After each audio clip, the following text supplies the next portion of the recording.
జనాలు చూస్తుంటే ఇప్పుడు బయటకు వచ్చి మాట్లాడమని చూస్తేనే ఏం మాట్లాడతారు? ఏమన్నా ఉందో మాట్లాడడానికి? ఏం లేదు. ఈ సందర్భంగా ఒక్కటి ఆళ్ళగడ్డ జనానికి నేను ఒకటే విజ్ఞప్తి చేస్తున్నా. రేపు పొద్దున ఎన్నికలు వస్తున్నాయి. ఒకటి మీరు ఖచ్చితంగా ఆలోచించుకోండి. చేయి ఇలా పెట్టే వాళ్ళు కావాలా, చేయి చాచి ఇలా పెట్టే వాళ్ళు కావాలా?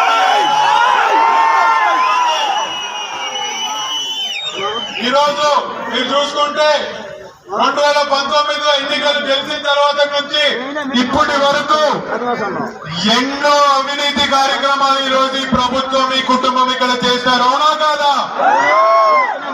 సొంత ప్రభుత్వం ఎమ్మెల్యేగా ఉంటూ సొంత ప్రభుత్వంలో ఇసుక మాఫియా చేస్తున్నారని ఇదే ప్రభుత్వంలో వీళ్ళకి ఫైన్ పడింది. ఈరోజు ఇసుక తిని తిని తిని మీ ప్యాలెస్లు పెంచుకుంటున్నారు కానీ ఇక్కడ కార్మికుల పరిస్థితి ఏంటో కూడా పట్టించుకోలేని పరిస్థితిలో ఎమ్మెల్యే ఉన్నాడు.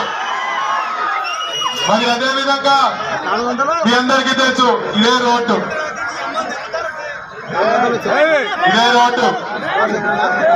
మున్సిపాలిటీలో అధికారులు వస్తారు ఈ రోడ్లకి, కొలతలు తీసుకుంటారు. ఇక్కడ వరకు కొడతాము, అక్కడి వరకు రోడ్ వైండింగ్ చేస్తామని చెప్తారు.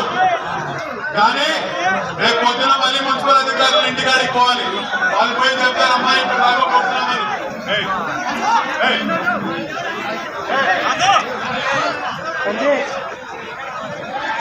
మున్సిపల్ అధికారులు ఈరోజు ప్రతి ఇంటికాడికి వచ్చి మేము ఇక్కడ దాకా కొడతామంటారు. నెక్స్ట్ డే ఇక్కడ తెలుసు కదా, మనకు ఒక హస్తం ఉంది. ఇక్కడ ఎవరు హస్తమో తెలుసు కదా? తెలుసా? కాదు. ఇక్కడ గతంలో కాంగ్రెస్ పార్టీ ఉన్నప్పుడు ఇందిరమ్మ హస్తం అని చెప్పి ఒక హస్తం బాగా ఫేమస్ అయింది.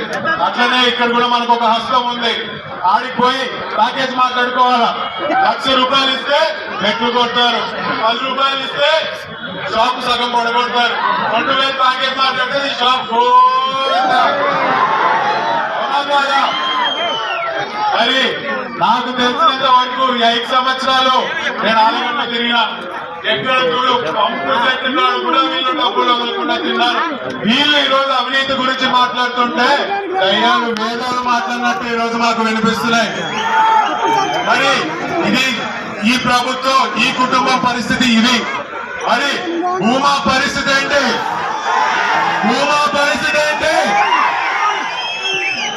ఏ అభివృద్ధి కార్యక్రమంలో కూడా చిత్తశుద్ధిలో పెట్టుకుంటూ ఈరోజు మొలకల్వాగు 3 కోట్లు పెట్టి మనం అభివృద్ధి చేస్తాము. ప్రతి ఊర్లో చరిత్రలో ఎక్కడ విన్నంతగా మనము సీసీ రోడ్లు వేయడం జరిగింది. ఇదే కాదు, ఏ అభివృద్ధి కార్యక్రమం చూసుకున్నా మనము బ్రహ్మాండంగా చేసుకోగలిగాం. అందుకే మీరు చూస్తే ఈ ఎమ్మెల్యేని నేను 100 సార్లు పిలుచుంటా. బాబు, నీకు నిజంగా నీకు జనానికి మంచి చేశామన్న చిత్తశుద్ధి నీకుంటే నా చర్చకి రా, ఎరుగొట్టినకి రావాలా, కొత్త పదవి వస్తావా?